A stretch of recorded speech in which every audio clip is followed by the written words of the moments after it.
Metanoia ministries YouTube ചാനലിലേക്ക് ഏവർക്കും സ്വാഗതം. ഇന്ന് കഴിഞ്ഞ ദിവസം നമ്മൾ മഹദിയാം ബാബിലോണിൻ്റെ നാശത്തെക്കുറിച്ചാണ് ചിന്തിച്ചത്. ലോകമതങ്ങൾ എല്ലാം കൂടി അവസാനം നയിക്കുന്ന മതവും രാഷ്ട്രീയവും ഇടകലർന്ന മർമ്മം മഹദിയാം ബാബിലോണെ നശിപ്പിക്കുന്ന കാര്യം. അത് 17-ാം അധ്യായത്തിൽ, വെളിപ്പാട് പുസ്തകം 17-ാം അധ്യായത്തിൽ നമ്മൾ കണ്ടു. അത് ഒരു ആക്ഷനാണ്. വീണ്ടും 18-ാം അധ്യായത്തിലേക്ക് വരുമ്പോൾ പട്ടണത്തിൻ്റെ നാശത്തെക്കുറിച്ചാണ് പറയുന്നത്. 18-ാം അധ്യായത്തിൽ അനന്തരം എന്ന് പറഞ്ഞാണ് തുടങ്ങുന്നത്. അനന്തരം ഞാൻ വലിയ ആഫ്റ്റർ ദീസ് തിങ്സ് എന്ന് വെച്ചാൽ 17-ാം അധ്യായത്തിന് ശേഷം നടത്തിയ ശേഷം 17-16 നമ്മൾ റോമിൻ്റെ കീഴിൽ മതസംഹിതയെ നശിപ്പിച്ച് കളയുന്നു. വലിയ ധനമുള്ള സഭയാണ്. ധനം മുഴുവൻ അപഹരിച്ചെടുത്ത് അവിടെ സ്ഥാപനങ്ങളെയൊക്കെ ആൻറ്റി ക്രൈസ്റ്റ് അന്ന് നശിപ്പിച്ച് കളയും എന്ന് നമ്മൾ കണ്ടു. 18-ന്റെ 10 വരുമ്പോഴത്തേക്ക് അയ്യോ മഹാനഗരമായ ബാബിലോണെ, ബലമേറിയ പട്ടണമേ, 1 മണിക്കൂർ കൊണ്ട് ഇതിന് ന്യായവിധി വന്നല്ലോ എന്ന് പറയും. അപ്പോൾ 1 മണിക്കൂർ കൊണ്ട് ന്യായവിധി വരുന്ന ഒരു പട്ടണം. അത് തന്നെ 20-ാം വാക്യത്തിലും നമുക്ക് കാണാം. സ്വർഗമോ വിശുദ്ധന്മാരും അപ്പോസ്തലന്മാരും പ്രവാചകന്മാരുള്ള ദൈവം അവളോട് നിങ്ങൾക്ക് വേണ്ടി നടത്തിയ പ്രതികാരം നടത്തി അവളെ ചൊല്ലി ആനന്ദിപ്പി എന്ന് 20-ാം വാക്യത്തിലും പറയും. 17-ാം അധ്യായത്തിലെ ആത്മീയ വ്യഭിചാരം, രാജാക്കന്മാരുടെ വേശ്യയോടുള്ള വേശ്യാവൃത്തി ചെയ്ത കാര്യം എന്ന് വെച്ചാൽ സഭയുടെ ഡീഗ്രഡേഷനാണ്. അതാണ് അവിടെ കാണുന്നത്. അത് നശിച്ചു പോയത് 18-ാം അധ്യായത്തിൽ വ്യാപാര സംബന്ധമായിട്ടുള്ള ഈ ബാബിലോൺ നശിക്കുന്ന ഒരു കാര്യം ആണ് കാണുന്നത്. ഈ ബാബിലോണിനെ കുറിച്ച് നമ്മൾ ചിന്തിക്കുമ്പോൾ പഴയ നിയമത്തിലെ 12 അധ്യായങ്ങളിലും പുതിയ നിയമത്തിലെ 4 അധ്യായത്തിലും ബാബിലോണിനെ കുറിച്ച് പറഞ്ഞിരിക്കുന്നു. യെശയ്യാവ് 13:14, യെരമ്യാവ് 50:51 ഈ 4 അധ്യായത്തിലും ഈ പട്ടണത്തെക്കുറിച്ച് ഡീറ്റെയിൽഡായിട്ട് പറയുന്നതായിട്ട് കാണും. ഷേമിൻ്റെ പുത്രനായിട്ടുള്ള അശൂർ നിനവ പണിതു. അവിടെ യോന പ്രവാചകൻ പ്രസംഗിക്കാൻ പോയി. നിമ്രോദ് ആരംഭിച്ചതാണ് ബാബിലോൺ സാമ്രാജ്യം. നെബൂഖദ്നേസറിൻ്റെ സമയത്ത് ഏറ്റവും പ്രതാപമുള്ള സമയമായിരുന്നു. അതിനകത്ത് പ്രത്യേകിച്ച് നമുക്കറിയാം നെബൂഖദ്നേസറിൻ്റെ സമയം BC 606 തൊട്ട് 538 വരെയുള്ള 68 വർഷം അവിടെ നടന്ന പ്രവർത്തനങ്ങളെക്കുറിച്ച് നമുക്കറിയാം. അവിടെ വലിയ ഗോപുരം ഉണ്ടായിരുന്നു. 15 മൈൽ ഉള്ള ചുറ്റളവിലുള്ള കനം കൂടിയ ഭിത്തിയോടുകൂടിയ പണിഞ്ഞ ഒരു വലിയ ഒരു നഗരം, 250 കാവൽ ഗോപുരം, 6 ചാരിയറ്റ്സ് ഓടിക്കാൻ പറ്റിയുള്ള വീതി, 60 മൈൽ ചുറ്റളവ്, 150 അടി വീതിയുള്ള 25 രാജപാതകൾ, 677 സ്ക്വയറായിട്ട് ആ റോഡ് തിരിച്ചിരുന്നു എന്ന് കാണുന്നു. ഒരു കോണിൽ നിന്ന് മറ്റ് സൈഡിലേക്ക് യൂഫ്രട്ടീസ് നദി ഒഴുകിയിരുന്നു. അതിൽ താമ്ര കതകുകൾ ഉണ്ടായിരുന്നു. അത് പൊക്കാൻ സാധിക്കുന്ന ബ്രിഡ്ജിൻ്റെ ടൈപ്പിലുള്ള കതകുകളായിരുന്നു എന്ന് നമ്മൾ കാണുന്നു. അതുപോലെ മേദ്യ രാജാവിൻ്റെ മകളെ കല്യാണം കഴിച്ചു കൊണ്ടുവന്ന നെബൂഖദ്നേസറിൻ്റെ സമയത്ത് അവളെ പ്രീണിപ്പിക്കാനായിട്ട് 2 കൊട്ടാരങ്ങൾ പണിഞ്ഞു. അവിടെ തന്നെ ഹാങ്ങിങ് ഗാർഡൻ ഓഫ് ബാബിലോൺ, അത് അന്നത്തെ ലോകത്തിലെ ഏറ്റവും വലിയ ഒരു അത്ഭുതമായിരുന്നു. 10 ലക്ഷം ആളുകൾ ആ പട്ടണത്തിൽ പാർത്തു എന്ന് കാണുന്നു. യെശയ്യാവ് 13:19 കൽദയുടെ പ്രശംസ എന്ന് പറയുന്നുണ്ട്. അതുപോലെ നമുക്കറിയാം അതിൻ്റെ തകർച്ച വന്നത് എങ്ങനെയാണെന്നറിയാം. ബെൽശസ്സറുടെ വിരുന്ന് നടക്കുന്ന സമയത്ത് ഡാനിയലിൻ്റെ പ്രവചനത്തിൽ 5-ാം അധ്യായത്തിൽ എഴുതിയിട്ടുണ്ട്.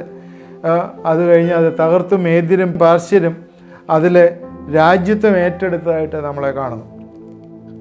കാരണം അവർ വീഞ്ഞു കുടിച്ച് മത്തരായി.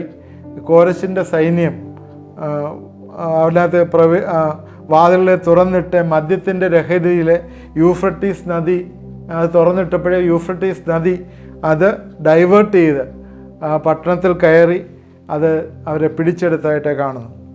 അലക്സാണ്ടർ BC 331 ഈ പട്ടണം പിടിച്ചെടുത്തു.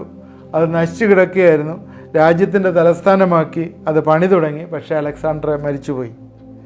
AD 60 ഈ പട്ടണത്തിലൊരു സഭയുണ്ടായിരുന്നതായിട്ട് കാണുന്നു. 1 പത്രോസ് 5:13 ബാബിലോണ് സഭയെക്കുറിച്ചുള്ള റഫറൻസ് നമ്മൾ വായിക്കുന്നു.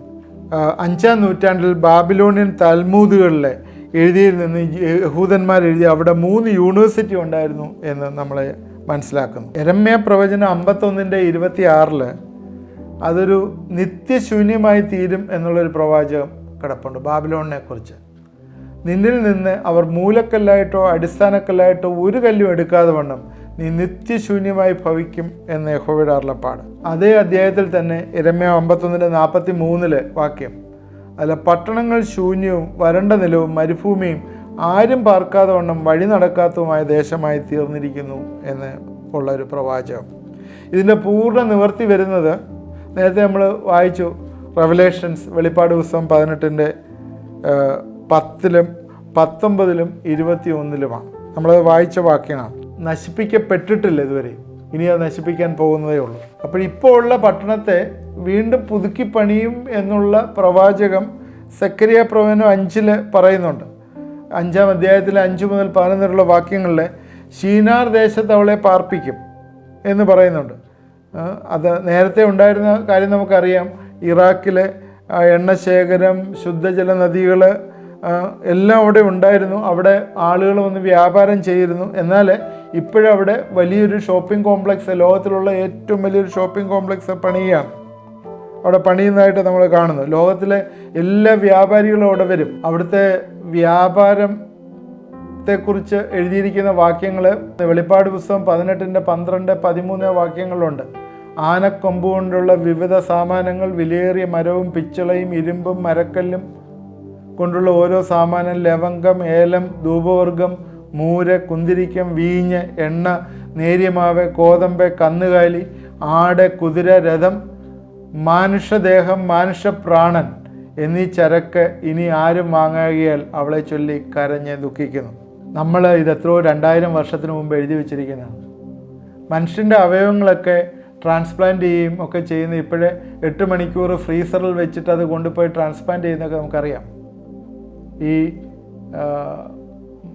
ഇപ്പോൾ ആൾ മരിച്ചു കഴിഞ്ഞാൽ, സഡൻ ഡെത്ത് വന്നു കഴിഞ്ഞാൽ ഇമ്മീഡിയറ്റ് അവയവദാനവുമായിട്ട് ബന്ധപ്പെട്ട് നമ്മൾ ശ്രദ്ധിച്ചിട്ടുണ്ട്. ട്രിവാൻഡ്രത്ത് നിന്ന് അവയവങ്ങൾ ഹെലികോപ്റ്ററിലും ഒക്കെ എറണാകുളത്ത് കൊണ്ടുപോയി ട്രാൻസ്പ്ലാന്റ് ചെയ്യുന്നതും കാര്യങ്ങളൊക്കെ നമുക്കറിയാം.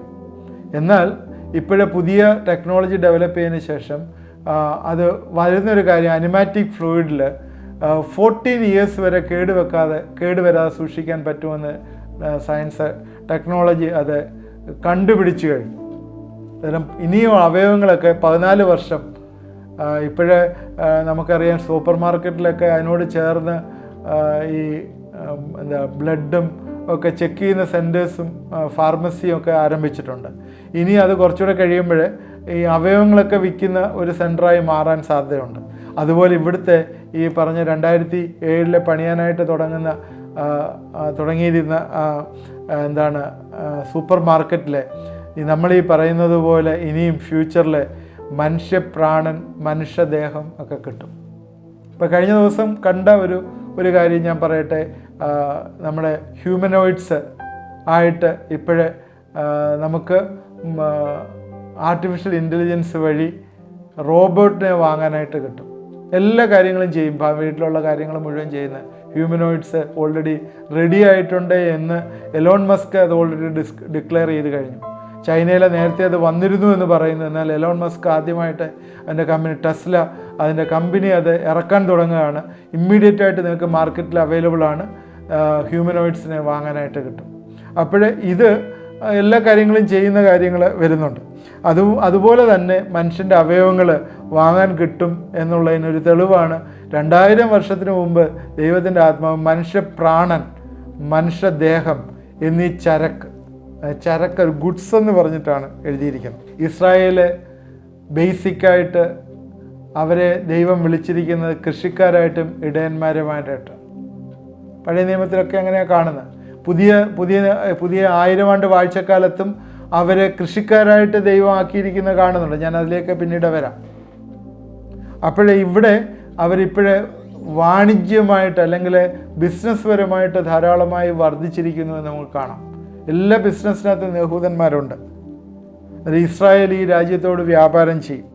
റെവലേഷൻസ് 18:4 പറയുന്ന വേറൊരു ശബ്ദം സ്വർഗത്തിൽ നിന്ന് പറയുന്നതായി ഞാൻ കേട്ടത്, എൻ്റെ ജനമായുള്ളവരെ, അവരുടെ പാപങ്ങൾ കൂട്ടാളികളായ അവരുടെ ബാധകൾ ഓഹരിക്കാരാകാതെ ഇരിപ്പൻ അവളെ വിട്ടുപോരുവീൻ എന്ന് പറയുന്ന ഒരു ശബ്ദം സ്വർഗത്തിൽ നിന്ന് പറയുന്നതായി യോഹന്നാൻ കേൾക്കുന്നതായിട്ട് ഇവിടെ പറയുന്നു.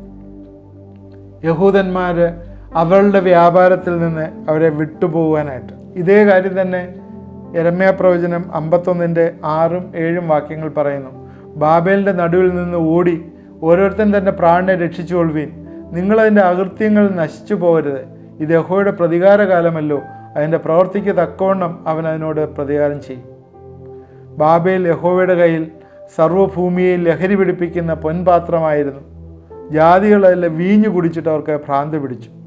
പെട്ടെന്ന് ബാബേൽ വീണ് തേർന്നു പോയി. അതിനെക്കുറിച്ച് മുറയിടുവീൻ. അതിൻ്റെ വേദനയ്ക്ക് തൈലം കൊണ്ടുവരുവീൻ, പക്ഷേ അതിന് സൗഖ്യം വരും. ഇതിലെ യഹൂദനോട് പറയുന്ന കാര്യമാണ്, ബാബേലിനെ വിട്ട് ഓടിപ്പോരാൻ. പുതിയ നിയമത്തിൽ വന്ന റെവലേഷൻസ് 18 പറയുന്നു. യെരമ്യാ 51:6-7 വാക്യങ്ങൾ പറയുന്നു, ലോകത്തിലെ ഏറ്റവും വലിയ വ്യാപാരികൾ ഇന്ന് യഹൂദരാണ്. അതുകൊണ്ട് ബാബേലിൽ അതെങ്ങനെയാണ് അവർ ഇത്രയും ആയത്? അവർ ബാബേലിൽ 70 വർഷം അവർ അടിമത്തത്തിൽ കിടന്നു. അന്ന് പഠിച്ചതാണ്. റോമർക്കെഴുതിയ ലേഖനം 2-ാം അധ്യായത്തിൻ്റെ 22-ാം വാക്യത്തിൽ ഇങ്ങനെ ഒരു വാക്യം, ഒരു റെഫറൻസ് വന്നിട്ടുണ്ട്. വിഗ്രഹങ്ങളെ വെറുക്കുന്ന നീ ക്ഷേത്രം കവർച്ച ചെയ്യുന്നു. യഹൂദന്മാർ ക്ഷേത്രം കവർച്ച ചെയ്തു, വിഗ്രഹങ്ങൾ കരസ്ഥമാക്കി, അത് വിറ്റ് ലാഭമുണ്ടാക്കിയവരാണ്. അതുകൊണ്ടാണ് അങ്ങനെ പൗലോസ് റോമർക്കെഴുതിയ ലേഖനത്തിൽ പ്രത്യേകിച്ച് അങ്ങനെ എഴുതിയിരിക്കുന്നത്. അതുകൊണ്ട് അനുകൂലമായൊരു സാഹചര്യത്തിൽ ഇപ്പോഴേ ഇരിക്കുന്ന ഏഫയെ ശീനാർ ദേശത്ത് കൊണ്ടുപോയി അവളെ അവിടെ പാർപ്പിക്കും എന്ന് ദൈവത്തിൻ്റെ വചനത്തിലെ സെക്കരിയ പ്രവചനം 5-ാം അധ്യായത്തിൻ്റെ 5 മുതൽ 11 വരെയുള്ള ഭാഗങ്ങൾ എഴുതിയിട്ടുണ്ട്. അന്തിക്രിസ്തുവിൻ്റെ 3 തലസ്ഥാനത്തിലെ ഒരു വ്യാപാര തലസ്ഥാനമാണ് ശരിക്കും പറഞ്ഞാൽ ബാബിലോൺ. അവർക്ക് മതപരമായ തലസ്ഥാനം യെരുശലേമാണ്, രാഷ്ട്രീയ തലസ്ഥാനം റോമാണ്. അതുപോലെ തന്നെ അവർക്ക് ഉള്ള വ്യാപാര തലസ്ഥാനം ബാബിലോണാണ്. ഈ ബാബിലോണിനെ ഈ അന്തിക്രിസ്തുവിൻ്റെ സമയത്ത് നശിപ്പിക്കപ്പെടും എന്ന് നമ്മൾ മറന്നു പോകുന്നു. അതുകൊണ്ട് ദൈവം തരുന്ന അന്തിക്രിസ്തുവിൻ്റെ ഭരണകാലത്ത് നടക്കുന്ന വലിയൊരു തകർച്ച എന്ന് പറയുന്നത് ബാബിലോൺ പട്ടണം പിടിക്കപ്പെടുകയും അത് തകർക്കപ്പെടുകയും ചെയ്യും. 1 മണിക്കൂർ കൊണ്ട് അത് തകർത്ത് കളയും എന്നാണ് എഴുതിയിരിക്കുന്നത്. വെളിപ്പാട് പുസ്തകം 18-ാം അധ്യായത്തിനകത്ത് മുഴുവൻ നമ്മൾ കാണുന്നത് ഈ പട്ടണത്തിൻ്റെ തകർച്ചയെക്കുറിച്ചാണ്. അതിനകത്ത് 21 പറയുന്നത് ഇങ്ങനെയാണ്, ഇങ്ങനെ ബാബിലോൺ മഹാനഗരത്തെ ഹേമത്തോട് എറിഞ്ഞു കളയും, ഇത് അതിനെ കാണുകയില്ല. 1 മണിക്കൂർ കൊണ്ട് ഇതിനെ തകർക്കുന്നതായിട്ട് കാണുന്നു. അപ്പോൾ നമ്മൾ 16 ബാധകളെക്കുറിച്ച് നമ്മൾ ശ്രദ്ധിച്ചു. 16 ആക്ഷൻസ് ഈ ലോകത്തെ നടക്കുന്നതായിട്ട് നമ്മളെ കണ്ടു. ഇനി നമ്മൾ തുടർന്നും നമ്മൾ അടുത്തുള്ള 5 ബാധകളോടുണ്ട്. അത് പെട്ടെന്ന് നമ്മൾ ചിന്തിച്ച് നമ്മൾ അവസാനിപ്പിക്കാം. അടുത്ത ബാധയായിട്ട് കാണുന്നത് നമ്മൾ വെളിപ്പാട് പുസ്തകം 16-ാം അധ്യായത്തിൻ്റെ 1-ാം വാക്യത്തിൽ, നിങ്ങൾ പോയി ക്രോധകലശം 7 ഭൂമിയിൽ ഒഴിച്ചു കളവീൻ എന്ന മഹാശബ്ദം ദേവാലയത്തിൽ നിന്ന് 7 ദൂതന്മാരോട് പറയുന്നത് ഞാൻ കേട്ടു. 1-ാമത്തവൻ പോയി തൻ്റെ കലശം ഭൂമിയിൽ ഒഴിച്ചു. അപ്പോൾ മൃഗത്തിൻ്റെ മുദ്രയുള്ളവരും അതിൻ്റെ പ്രതിമയെ നമസ്കരിക്കാത്തതുമായ മനുഷ്യർക്ക് വല്ലാത്ത വ്രണം ഉണ്ടായി. 16-ാം അധ്യായത്തിൽ പറയുന്ന ബാധയാണ്. ഇതിൻ്റെ ഇടയ്ക്ക് നടക്കുന്ന ഒരുപാട് സംഭവങ്ങളുണ്ട്. അത് നമ്മൾ പിന്നീട് നമ്മൾ പറയും. സ്വർഗത്തിൽ യുദ്ധം ഉണ്ടാകുന്ന കാര്യവും എല്ലാവർക്കും അതുപോലെ തന്നെ നമ്പർ കൊടുക്കുന്ന കാര്യം, അതെല്ലാം നമ്മൾ പിന്നെ ഡിസ്കസ് ചെയ്യാം. തൽക്കാലം നമ്മൾ ഇതിൻ്റെ ചില കാര്യങ്ങൾ നമ്മൾ ചിന്തിക്കുകയാണ്. ഒരു ശരീരത്തിൽ നമ്മുടെ ശരീരത്തിൽ ചിപ്പ് വെക്കും. നമുക്കറിയാം ഈ ചിപ്പിനെ കുറിച്ച് നേരത്തെ നമ്മൾ സംസാരിച്ചതാണ്. യൂറോപ്പിൽ സ്വീഡനിലൊക്കെ ഇത് വെച്ച് തുടങ്ങി. ആളുടെ ശരീരത്തിൽ ഇപ്പം ചിപ്പുണ്ട്. ശരീരത്തിൽ നിന്ന് തന്നെ ചാർജ് ചെയ്യുന്ന ഒരു ബാറ്ററി, എന്ന് വെച്ചാൽ ചൂടുകൊണ്ട് തന്നെ ചാർജ് ചെയ്യും. വേറെ പ്രത്യേകം ചാർജിങ് ഒന്നും ആവശ്യമില്ല. അതിൻ്റെ കാലാവധി 100 വർഷമാണ് അതിൻ്റെ കാലാവധി പറയുന്നത്. 100 വർഷം. അതിൻ്റെ സൈഡ് എഫക്റ്റ് എന്ന് പറഞ്ഞാൽ ബാറ്ററി ചാർജ് ആയില്ലെങ്കിൽ ആ വ്യക്തിയുടെ ശരീരത്തിൽ അൾസർ ഉണ്ടാവും. ബാറ്ററി ചാർജ് ആയില്ലെങ്കിൽ ദുർവ്രണം ഉണ്ടാവും. ഇതിനകത്ത് എഴുതിയേക്കുന്ന 2-ാമത്തവൻ കലശം ഒഴിച്ചപ്പോൾ അപ്പോൾ അത് മരിച്ചവൻ്റെ രക്തം പോലെ ആയി തീർന്നു. ഒന്നാമത്തവൻ തൻ്റെ കലശം ഒഴിച്ചു. അപ്പോൾ മൃഗത്തിൻ്റെ മുദ്രയുള്ളവരും അതിൻ്റെ പ്രതിമയെ നമസ്കരിക്കാത്ത മനുഷ്യർക്കും വല്ലാത്ത ദുർവ്രണം ഉണ്ടായി. അതാ ഒന്നാമത്തെ കലശം ഒഴിച്ച്. ഒന്നാമത്തെ കാര്യം അതാണ് പറയുന്നത്. അപ്പോൾ അവന് ദുർവ്രണം ഉണ്ടായി. ഏതെങ്കിലും രീതിയിൽ ഇതിനകത്ത് ചാർജ് കയറാതെ വന്നാൽ കലശം ഒഴിച്ചു കഴിഞ്ഞപ്പോൾ അതിനകത്ത് ചാർജ് കയറുന്നില്ല എന്ന് പറഞ്ഞാൽ അവൻ്റെ ശരീരത്തിൽ ദുർവ്രണം ഉണ്ടാവും. മരിച്ചവൻ്റെ രക്തത്തിൽ അല്ലെങ്കിൽ അതിനകത്ത് ഓക്സിജൻ ഇല്ലല്ലോ. അങ്ങനെ വന്നു കഴിയുമ്പോൾ വ്രണമുണ്ടാവും എന്ന് മനസ്സിലാവും. ഈ ചിപ്പ് ശരീരത്തിൽ വെച്ച് കഴിഞ്ഞ് ചിപ്പ് ചാർജ് ആയില്ലെങ്കിൽ പിന്നെ അത് വ്രണമായി പഴുത്ത് വരുന്ന രീതിയിലാവും. നേരത്തെ കയ്പും വിഷവും ഒക്കെ ഉണ്ടായിരുന്നു. ഇപ്പോൾ അതിനോട് ചേർന്ന് ഇപ്പോൾ ദുർഗന്ധവുമായി തീർന്നതായിട്ട് നമ്മൾ കാണും. ചിപ്പിൻ്റെ കാര്യം പറയുമ്പോൾ ഏറ്റവും ലേറ്റസ്റ്റ് ആയിട്ടുള്ള ന്യൂറോ ലിങ്കിൻ്റെ ചിപ്പിനെ കുറിച്ച് പറഞ്ഞല്ലോ. എലോൺ മസ്ക് കഴിഞ്ഞ ദിവസങ്ങളിൽ അത് ഇൻട്രൊഡ്യൂസ് ചെയ്തു. അത് ചെറിയൊരു സർജറി വഴി ചെയ്യുന്നതാണ് പറയുന്നത്. ഇപ്പോഴും ഇഞ്ചക്ഷൻ വഴിയും അത് പ്രാവർത്തികമാകും. അത് ശരീരത്തിൽ പ്ലേസ് ചെയ്ത് കഴിഞ്ഞാൽ ഈവൻ ചിന്തകളെ വരെയും നമുക്ക് കിട്ടും എന്നുള്ള കാര്യം നമ്മൾ മനസ്സിലാക്കി. ആൻറ്റിക്രൈസ്റ്റ് പറയുന്ന ചിന്തകൾ ആൻറ്റിക്രൈസ്റ്റ് നമ്മൾ ചിന്തിക്കുന്ന കാര്യം ആൻറ്റിക്രൈസ്റ്റിന് കിട്ടും. കാരണം ചിന്തകളെ കൂടെ അവൻ കൺട്രോൾ ചെയ്യും എന്ന് നമ്മൾ പറഞ്ഞു. അപ്പോൾ ഇത് നമ്മൾ കാണുന്നൊരു കാര്യം, നമ്മളെ അത്രയും കൺട്രോൾ ചെയ്യാനായിട്ട് ആൻറ്റിക്രൈസ്റ്റിന് കഴിയുന്നു എന്നുള്ള ചിപ്പ് വഴി. അവൻ്റെ ചിപ്പിലുള്ള ബാധ വന്ന് അത് മനുഷ്യർക്കെല്ലാം ദുർവ്രണമായി തീർന്നു എന്ന് നമ്മൾ കാണുന്നു. ഈ ആൻറ്റിക്രൈസ്റ്റിൻ്റെ ഭരണത്തിൻ്റെ കീഴിൽ കൂടി നമ്മൾ കടന്നു പോകണോ വേണ്ടയോ നമ്മൾ ചിന്തിക്കുക.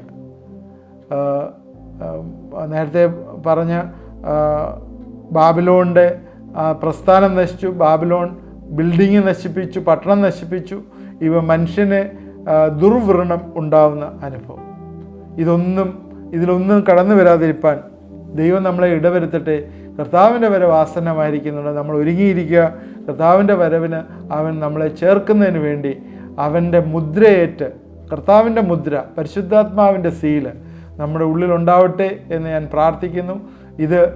ഈ ചിന്തകൾ നമ്മളെ ഈ ദിവസങ്ങളിൽ നടത്തട്ടെ. നമുക്ക് പ്രാർത്ഥിക്കാം.